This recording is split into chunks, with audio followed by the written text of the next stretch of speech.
हमने पिछली गाथा में हमने देखा था कि किस तरह से जीव की जो मान्यताएं हैं, विभिन्न प्रकार की जो मिथ्या मान्यताएं चली आ रही हैं, उसके बारे में हमने डिटेल में भी डिस्कशन किया था।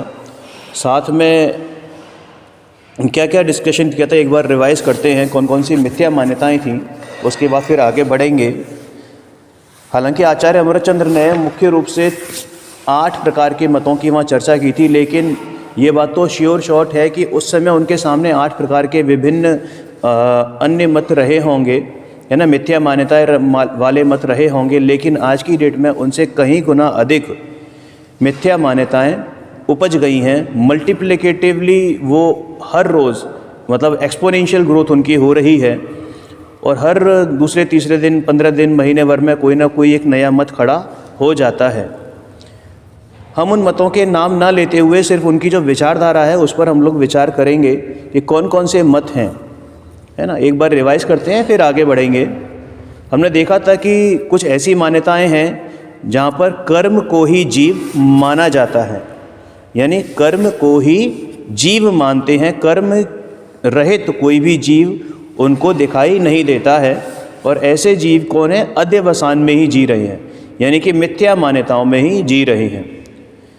84 में घूमता हुआ ही जीव दिखाई देता है, यानी कि भव भ्रमण करता हुआ ही जीव दिखाई देता है।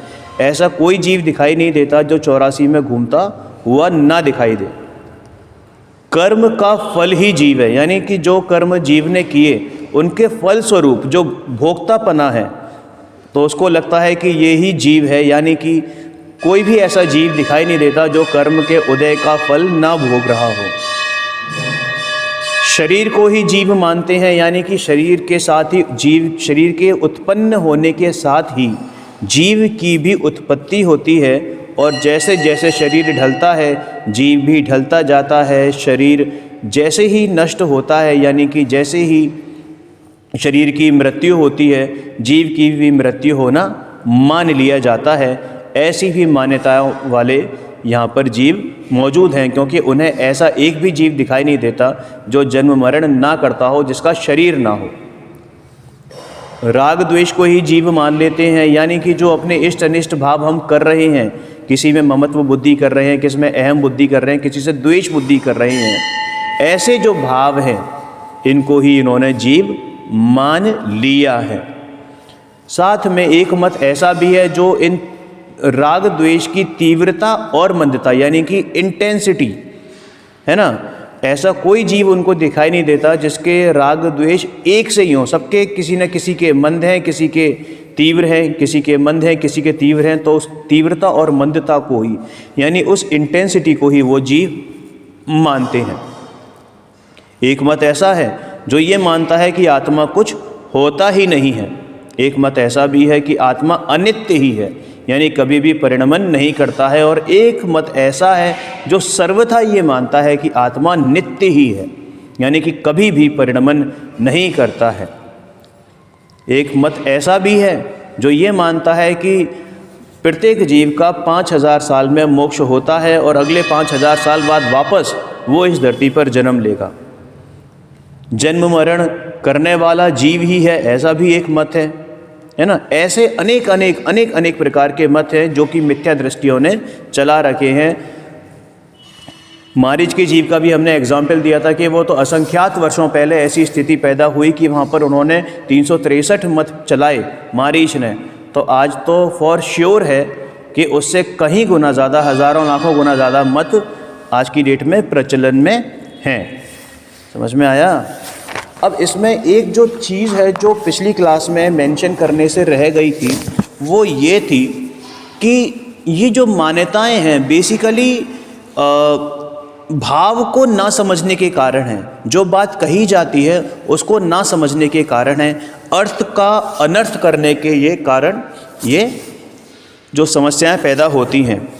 तो हमें ये पता होना चाहिए कि अर्थ का जो वास्तविक अर्थ है वो कितने प्रकार से होता है और किस अपेक्षा से वहाँ पर वो बात कही गई है।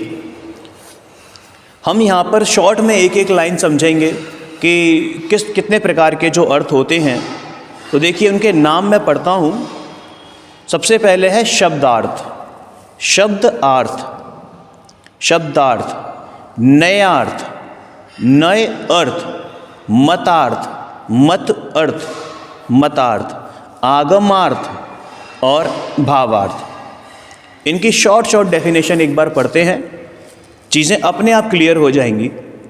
अब जैसे शब्दार्थ है तो इन शब्दों का जैसे वहाँ आया है वैसा अर्थ करना। कोई सपोज चीज़ इंग्लिश में लिखी है लेकिन सामने वाला व्यक्ति हिंदी भाषी है तो उसको भैया इंग्लिश से हिंदी में ट्रांसलेट करना, उन शब्दों को के अर्थ को बताना। और अगर इंग्लिश भाषी भी है तो हो सकता है कि जो राइटर है, ऑथर है, उसने उन शब्दों को थोड़े से पोइटिक लैंग्वेज में लिखा हो या प्रोज फॉर्म में लिखा हो, थोड़ा डेकोरेटिव करके लिखा हो, अलंकारों का यूज़ किया हो, तो उनको जो वास्तविक अर्थ है उसको उस प्रकार से वहाँ पर अर्थ करना। यानी कि देश भाषा कह लीजिए, लोकल लैंग्वेज कह लीजिए, रीजनल लैंग्वेज कह लीजिए, या उस समय की जो आम बोलचाल की भाषा है, जो भाषा श्रोता को और वक्ता को दोनों को या पाठक को, जो रीडर्स हैं उनको समझ में आती हो, उनमें अर्थ करना, उसको कहते हैं शब्दार्थ। अब ये बात किस नए से कही गई है, यानी किस अपेक्षा से कही गई है? निश्चय नय से कही गई है, व्यवहार नय से कही गई है, द्रव्यार्थिक नय से कही गई है, पर्यायार्थिक नय से कही गई है, और भी जो नय हैं किस नय से कही गई है? तो वो हो गया नयार्थ। फिर ये बात किस मत के आधार से कही गई है या किस मत को लक्ष्य में रखकर ये बात कही गई है? जैसे कि हमने पिछली 39 से 43 नंबर की गाथाओं में देखा, जहाँ पर अलग अलग प्रकार की जो मिथ्या मान्यताएं थी, धारणाएं थी, वो अगर हम देखें तो वहाँ हर धारणा के पीछे एक मत छुपाता है ना। हर मत की अलग अलग मान्यताएं थी, तो वो मतार्थ, हमने उसको मत के आधार पर भी देखा था, तो वो मतार्थ समझ में आ गया। यानी हर मान्यता में एक मत छुपा हुआ है। फिर वो जो हम बात कह रहे हैं वो आगम के कथन के आधार पर उस बात को सिद्ध करना कि किस आगम में, किस महामुनि राज ने, किस आचार्य ने उस या किस विद्वान ने उस बात को सिद्ध किया है, लिखा है ना। तो वो आगमार्थ है, क्योंकि हमारे पास इस समय जो उपलब्ध है वो शास्त्र ज्ञान के आधार पर ही, जो भी इन्फॉर्मेशन या कहें कि जो भी हमारे पास जानकारी है, नॉलेज है, ज्ञान है, वो सारा का सारा आगम के आधार पर है और उसको हम आगम के आधार पर ही सिद्ध कर सकते हैं। फिर उस बात का भाव सबसे इम्पोर्टेंट है, उस बात का क्या भाव है, उस बात का भाव का यानी कि तात्पर्य यानी कि वो कहना क्या चाहता है। अब जैसे कि एक माँ अपने बच्चे को डांटते हुए कहती है कि शाम को जल्दी घर आ जाना, अगर नहीं आया तो टांगे तोड़ दूंगी। अब उसमें आपको शब्दों का अगर आप अर्थ करोगे तो आपको ये लगेगा कि माँ बड़ी निष्ठुर है, लेकिन अगर हकीकत में देखोगे तो भैया उसकी डांट में उसकी ममता छुपी हुई है। वो अपने बच्चे के बारे में कंसर्न है कि अगर वो लेट होगा तो कहीं इधर उधर ना चला गया, मैं कहाँ ढूंढती फिरूंगी। दूसरी बात, वो भूखा रह जाएगा, प्यासा रह जाएगा, या फिर उसकी पढ़ाई का टाइम होगा, वो पढ़ नहीं पाएगा। सिर्फ इस अपेक्षा से उसने बात कही है। तो हमने क्या जाना कि उस बात का क्या भाव था, यानी कि इंटेंशन क्या है, इमोशंस क्या हैं उस बात को कहने के, तो उसे कहते हैं भावार्थ। अब हम गाथा नंबर 44 पर आते हैं, क्योंकि ये जो गाथा नंबर 44 है ये पिछली 39 से लेकर 43 गाथाओं में जो बात कही गई थी, जिन मतों के बारे में बात कही गई थी या जिन मान्यताओं के बारे में बात कही गई थी, उस मान्यता के बारे में ये कहते हैं कि भैया ये जो पीछे मान्यताएं कही गई हैं वो सारी की सारी असत्य मान्यताएं हैं, मिथ्या मान्यताएं हैं, और उसका खंडन किस प्रकार से यहाँ पर किया गया है तो वो यहाँ पर बताएंगे। समझ में आया? देखिए 39 से 43 गाथा तक जिन मिथ्यावादियों की चर्चा की गई है वे सत्यार्थवादी क्यों नहीं हैं, यानी असत्यवादी क्यों हैं, और उनके द्वारा जो माना गया आत्मा का स्वरूप है यानी जीव का स्वरूप है वो सच्चा स्वरूप क्यों नहीं है। इसी बात के लिए, इस जवाब के लिए गाथा नंबर 44 का जन्म हुआ है, क्योंकि उन गाथाओं में जो पीछे गाथा आई हैं वो सारी की सारी परात्म यानी कि पर आत्मवादियों की मान्यता पर खंडन करती हैं। हालांकि पिछली गाथाओं में परात्मवादियों के बारे में बात तो की गई है, ठीक है ना, ये भी कहा गया है कि वो सत्यार्थवादी क्यों नहीं हैं, लेकिन ये रीज़न नहीं बताया गया कि एक्चुअल में वो सत्यार्थवादी क्यों नहीं हैं। तो जाहिर सी बात है कि ये क्वेश्चन उठना स्वाभाविक है, और उस क्वेश्चन का जो आंसर है वो गाथा नंबर 44 में हमें मिलता है। समझ में आया? देखिए गाथा पढ़ते हैं, मैं सीधा हिंदी अनुवाद पढ़ूंगा। ये भाव सब पुद्गल दरब परिणाम से निष्पन्न हैं। दोबारा पढ़ते हैं। ये भाव सब पुद्गल दरब परिणाम से निष्पन्न हैं। यह कहा है जिन देव ने, ये जीव हैं कैसे कहें। देखो इन जो अनुवाद है ना, उसी में काफ़ी चीज़ें स्पष्ट हैं कि ये जितने भी पीछे मिथ्या मान्यताएं बताई हैं, जितने भी भाव बताए हैं, अध्यवसान आदिक जो भाव हैं, यानी पकी हुई, अनादि से पकी हुई जो मिथ्या मान्यता चली आ रही है कि कर्म ही जीव हैं, कर्मफल ही जीव हैं, शरीर ही जीव है, या जन्म मरण करता हुआ ही जीव दिखाई देता है, कर्म बंधन में बंधा हुआ ही जीव दिखाई देता है, भव भ्रमण करता हुआ ही जीव दिखाई देता है, राग द्वेष ही जीव है, रागी द्वेषी ही जीव है ना। तो कर्म और जीव का ही संयोग जो है वही जीव है। तो इस प्रकार से जो मान्यताएं चली आ रही हैं, ये सारे के सारे जो भाव हैं, ये कैसे भाव हैं? ये पुद्गल जनित भाव हैं। पुद्गल जनित का मतलब पुद्गल में होते हैं ये नहीं, पुद्गल के कारण होते हैं, पुद्गल की दृष्टि करने से होते हैं, है ना, और उसी के कारण से ये उत्पन्न होते हैं। तो भैया जो जिसके भाव है ना, जिस कारण से जिनकी उत्पत्ति हुई है, तो जाहिर सी बात है उन भावों को हम कैसा माने कि यानी कि पुद्गल की दृष्टि से, पुद्गल की ओर दृष्टि करने से वो भाव उत्पन्न हुए हैं, तो वो भाव भी पुद्गलमय ही हैं। वो कैसे भाव हैं कि पुद्गलमय ही भाव हैं। तो उन भावों को हम जीव कैसे कह दें, उन कर्मों को जीव हम कैसे कह दें, उन ज्ञानावरण आदि कर्मों को जीव हम कैसे कह दें, उन राग द्वेष आदि विकारी भावों को हम जीव कैसे कह दें? ये सर्वज्ञ कथित बात है। समझ में आया? देखो सर्वज्ञ परमात्मा की दुहाई देकर ये बात कही गई है कि जिन्हें सर्वज्ञ भगवान और उनका आगम पौद्गलिक भाव कहता है, यानी पुद्गल के परिणाम कहता है, पुद्गल के भाव कहता है, उन्हें जीव आखिरकार मान कैसे लिया जाए? समझ में आया? तो यहाँ पर जो है बात क्या करी गई है कि आगम के आधार से तो ये युक्ति करी, मतलब आगम के आधार से तो ये बात सिद्ध की ही गई है, लेकिन आचार्य अमृतचंद्र ने उसको और आगे तक ले गए हैं। उन्होंने कहा है कि इसी बात को आप युक्ति और अनुभव के आधार पर प्रत्यक्ष रूप से जान सकते हो। क्या? अनुभव और अनुभव के आधार पर आप प्रत्यक्ष रूप से जान सकते हो।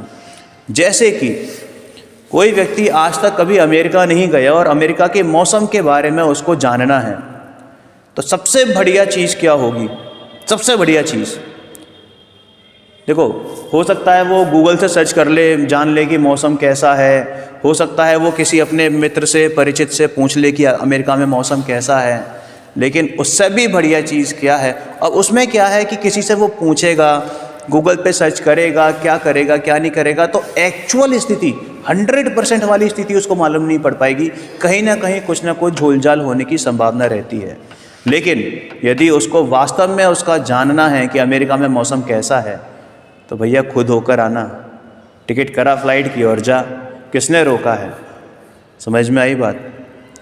तो यानी कि स्वयं अनुभव के आधार पर जो बात जानी जाती है, प्रत्यक्ष अनुभव के आधार पर जो बात जानी जाती है, वो अकाट्य होती है, यानी उसको कोई काट नहीं सकता, कोई भी काट नहीं सकता।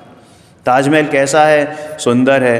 अब ये कैसे जाना कि भाई हो सकता है किताबों के आधार पर जाना हो, लेकिन कोई ऐसा भी व्यक्ति होगा जिसको ताजमहल से द्वेष होगा और वो उस बारे में काफ़ी बुरा बोलेगा, तो जिसका निर्णय कच्चा होगा वो पिघल जाएगा कि हाँ आप सही कह रहे हो साहब, ऐसा नहीं है, वैसा नहीं है, फलाना नहीं है, ढिमाका नहीं है। समझ में आया? लेकिन यदि अनुभवी व्यक्ति होगा जो खुद वहाँ जाकर देखेगा, तो देख कर आएगा, फिर उसकी जो फीलिंग होगी वो अपनी फीलिंग व्यक्त करेगा कि हाँ जैसा आपने बोला था वैसा तो है नहीं, क्योंकि मैंने तो इस बात को खुद से पर्सनली एक्सपीरियंस किया। समझ में आया? तो आचार्य अमृतचंद्र ने आचार्य कुंद की इसी बात को युक्ति के अवलंबन से, है ना, भी सिद्ध करने का प्रयास इनफैक्ट किया है और बताया है कि जितनी भी मान्यता हैं वो सारी की सारी झूठी मान्यताएं हैं। यदि किसी को कर्म के बिना जीव दिखाई नहीं देता तो भैया ये गलती उसकी है, क्योंकि अब उसको नहीं दिखाई दे रहा तो ज़रूरी नहीं है कि किसी को भी दिखाई ना दे। किसको दिखाई देता है? कर्म के बिना जीव वो भेद ज्ञानियों को दिखाई देता है, वो भी प्रत्यक्ष रूप से दिखाई देता है, अनुभव में आता हुआ दिखाई देता है। मैं सिर्फ एक लाइन पढ़ूंगा, आपको अपने आप भाषण हो जाएगा कि आचार्य भगवान यहाँ पर क्या बात कहना चाहते हैं। समझ में आया? देखिए कि जैसे कालेपन से रहित सोना, जब सोना खदान में होता है तो काले रंग का होता है, लेकिन जो साइंटिस्ट होते हैं, जो वहाँ पर काम कर रहे होते हैं, उन्हें मालूम है कि इस कालेपन से घिरा होने के बावजूद भी इसमें तो सोना बिल्कुल प्योर चमकीला सोना है और सोने के सारे गुण उसमें मौजूद हैं। लेकिन चूंकि उन्होंने भेद ज्ञान किया हुआ है और वो जानते हैं कि उसको कैसे एक्सट्रैक्ट करना है, तो उनको वो सोना मात्र सोना ही दिखाई देता है, मात्र सोना ही दिखाई देता है। जैसे कि एक मूर्तिकार होता है, उसको आप एक पत्थर दिखा दो, वो आपको बता देगा कि इस पत्थर में फलाने आकार की मूर्ति बन जाएगी, उसका साइज़ ये हो सकता है, शेप ये हो सकता है। उसको वहाँ पे मूर्ति दिखाई दे रही है क्योंकि उसने उस मूर्ति को उस पत्थर से पृथक देखा है, जाना है। जो केमिस्ट होते हैं ना, जो साइंटिस्ट होते हैं, है ना, इनफैक्ट आपने लैब में भी देखा होगा, केमिस्ट्री पढ़ी है तो जो नमक होता है, नमक का फॉर्मूला क्या होता है? सादे नमक का फॉर्मूला NaCl, सोडियम क्लोराइड। तो सोडियम क्लोराइड सॉल्यूशन होता है, तो जो साइंस के स्टूडेंट हैं उन्हें मालूम है कि ये सोडियम क्लोराइड में से सोडियम और क्लोरीन दोनों को हम अलग अलग कर सकते हैं, है ना। लेकिन अगर किसी को ये मालूम ही ना हो तो वो क्या कहेगा? नहीं, ये तो बिल्कुल अनादि से मिले हुए हैं, किसी ने मिलाया नहीं है। हो सकता है कि अनादि से मिलते हुए उसे दिखाई देते हों, लेकिन वो दोनों फिर भी अलग अलग हैं। इस बात को किसने देखा है प्रत्यक्ष के रूप में? कि उस लैब में काम करने वाले स्टूडेंट ने देखा, उस साइंस के स्टूडेंट ने देखा है कि हाँ, सोडियम और क्लोरीन को इलेक्ट्रोलिसिस के द्वारा अलग अलग किया जा सकता है। तो वैसे ही कर्म ही जीव हैं, ये उस मिथ्या दृष्टि की कल्पना है जिसने कर्म को ही जीव मान रखा है। लेकिन भेद ज्ञान के बल पर भेद ज्ञानियों ने अपने चित्त स्वभाव रूप, है ना, अपने चित्त स्वभाव रूप जीव भेद ज्ञानियों द्वारा स्वयं अनुभव गम्य है। यानी कि जो कर्म है या जो मिथ्या मान्यताएं हैं वो इस जीव से सर्वथा भिन्न हैं। ऐसा भेद ज्ञानी अपने अनुभव के बल पर जानते हैं, उसका अनुभव भी करते हैं। समझ में आया? यानी कि जो जीव, जो मिथ्या मान्यता है कि जीव जन्म मरण करता हुआ ही जीव है, तो भेद ज्ञान के बल पर अपने चित्त स्वभाव का आश्रय लेने पर वो जान जाते हैं, अनुभव करते हैं कि नहीं, मेरा तो कभी जन्म मरण होता ही नहीं है, इस जीव का कभी भी जन्म मरण होता ही नहीं है। जो मान्यता है कि पाप पुण्य ही जीव है, यानी उन्हें कोई भी जीव पाप पुण्य रहित दिखाई नहीं देता है, तो भेद ज्ञानी उसका प्रत्यक्ष अनुभव करते हुए कहते हैं कि नहीं, भेद ज्ञान के बल से हमने जाना है कि जीव में पाप पुण्य प्रवेश करते ही नहीं हैं, जीव में राग द्वेष प्रवेश करते ही नहीं हैं, जीव में राग द्वेष की तीव्रता और मंदता होती ही नहीं है, जीव में पुण्य और पाप का फल का भी निषेध है, कर्म का फल जीव को नहीं लगता, यानी कि जीव उससे भिन्न है। शरीर जीव नहीं है, शरीर जीव नहीं है। उसका रीज़न भी ये बताया जाता है कि चूँकि जो जीव है, जो मिथ्या दृष्टि है, उसकी दृष्टि ही गलत है, उसकी दृष्टि ही गलत है। उसने पर द्रव्यों को, पर भावों को उस तरफ से दृष्टि से देखा है और इस कारण से उसको वहाँ पर दिखाई उसको सच्ची बात दिखाई नहीं देती है। एक कहावत है ना कि सावन के अंधे को हरा ही हरा दिखाई देता है, तो बस ऐसे ही है कि उसको जो है अब जो सच्ची बात है वो हमेशा से इन मिथ्या मान्यताओं में रहा है, वही फंसा रहा है, और उसने कभी अपने आप को सच्ची तरह से जानने की कोशिश भी नहीं की है। समझ में आया? तो ये बात यहाँ पर की है। एक और चीज़ मैं पढ़ूँगा यहाँ पर। इन्होंने लिखा है कि जैसे पिछले उसमें आपने बताया कि जितने इतनी प्रकार की मिथ्या मान्यताएं हैं उस प्रकार से ये जीव नहीं है, ठीक है ना। ये आपने जो है स्वानुभव गर्भित युक्ति दी है। और जो मिथ्या मान्यताएं जीव हैं, जो अध्यवसान से युक्त वाले जीव हैं, यानी ऐसे जो प्राणी हैं जो ये मानते हैं कि नहीं जो हमने बोला, मतलब उन्होंने जो बोला वही सच बात है, वो भी तो अपनी युक्ति को सिद्ध करने में लगे हुए हैं कि बिल्कुल सही बात है, वो भी युक्त करने में लगे हुए हैं, ठीक है ना। लेकिन फर्क कहाँ पर आ जाता है कि आचार्य भगवान ने भेद ज्ञानियों के अनुभव को आधार बनाया है, ये बात सच है। साथ में सर्वज्ञ भगवान की वाणी को भी आधार बनाया है, सर्वज्ञ भगवान की भी साक्षी दी है। जबकि वहाँ पर जो मिथ्या मान्यता वाले लोग हैं, मिथ्या दृष्टि लोग जीव हैं, वहाँ पर सर्वज्ञ भगवान का ऐसा एक भी कथन नहीं है जो उनके कथन के साथ मेल खाता हो। आगम को आधार बनाया गया है। क्या अज्ञानियों के अनुभव और भेद ज्ञानियों के अनुभव को एक ही स्टैंडर्ड में आप तोल सकते हो, एक ही लेवल पर रख सकते हो? नहीं ना। तो क्या सर्वज्ञ कथित, सर्वज्ञ के भगवान द्वारा बताया हुआ जो आगम है उसको आप इग्नोर कर सकते हो? नहीं कर सकते ना। तो इस आधार पर हम कह सकते हैं कि जब भगवान ने जो चीज़ बताई है, अनुभवी भेद ज्ञानियों ने जो बात बताई है, उसको कैसे आप नकार सकते हो? फिर दूसरी बात, जो सबसे इम्पोर्टेंट बात जो मुझे लगी वो ये लगी कि ये तो हो सकता है, क्या ये तो हो सकता है कि जो दिखाई देने वाली, ये तो संभव है कि कोई वस्तु हो, कि कोई चीज़ हो और वो हमें दिखाई ना दे, कोई चीज़ हो वो हमें दिखाई ना दे।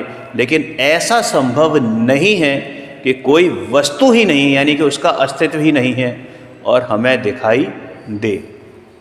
समझ में आ गई बात? तो यानी कि अगर 1000 लोग किसी बात पर एग्री कर रहे हैं कि ये नहीं है, ये नहीं है, लेकिन कोई एक व्यक्ति ने भी उस चीज़ को, उस बात को देख लिया, उस वस्तु को देखा हुआ है, तो इसका मतलब कि वो वस्तु का एग्जिस्टेंस तो है ही। अब वो 1000 लोग नहीं देख पा रहे हैं, वो उनकी दृष्टि की कमज़ोरी कहें, उनकी खुद की कमज़ोरी कहें, वो बात अलग है। लेकिन चूंकि वस्तु का निषेध नहीं हो सकता, क्योंकि वो एक व्यक्ति के द्वारा भी देखा गया है। अब आप ही को खुद को निर्णय करना है कि आप सर्वज्ञ की जो वाणी रूप आगम है या और भेद ज्ञानियों का जो अनुभव है उसको प्रमाण मानोगे या फिर अन्य अज्ञानियों के अनुभव को आप प्रमाण मानोगे। समझ में आया? तो ये पिछले जो आया है कि जितने प्रकार की जो मान्यताएं हैं उनमें बेसिकली जो है द्रव्य कर्म, भाव कर्म और नौ कर्म को हमने लिया था, क्योंकि इन तीनों में ही ये जो पुद्गलमय शरीर है, पुद्गलमय शरीर का, ये पुद्गल ही तो है शरीर, तो पुद्गलमय शरीर और जो पौद्गलिक कर्म हैं और उनके उदय में होने वाले तमाम औदैहिक भाव, शुभाशुभ भाव, पुण्य पाप भाव, सांसारिक सुख दुख, जीव और कर्म का संयोग आदि सभी आ जाते हैं। क्या होता है? आदि सभी आ जाते हैं। तो इस प्रकार इस गाथा में 44वें नंबर की गाथा में सर्वज्ञ कथित आगम और भेद ज्ञानियों के स्वानुभव यानी खुद के अनुभव से गर्भित प्रबल युक्ति यानी कि ठोस कंक्रीट है ना, लॉजिक के माध्यम से समझाने का प्रयास किया गया है। इसके बाद एक बेहद ही खूबसूरत कलश आने वाला है जिसमें ये बताया जाएगा कि तू अपना सम्यक दर्शन कैसे प्रकट कर सकता है, तू कैसे और कितने समय में ये सम्यक दर्शन प्रकट हो जाएगा। इसको हम अगली कक्षा में लेंगे और साथ में प्रयास करेंगे कि उसके आगे की गाथाएं भी हम उसमें ले पाएँ। तब तक के लिए सभी को जय जिनेंद्र।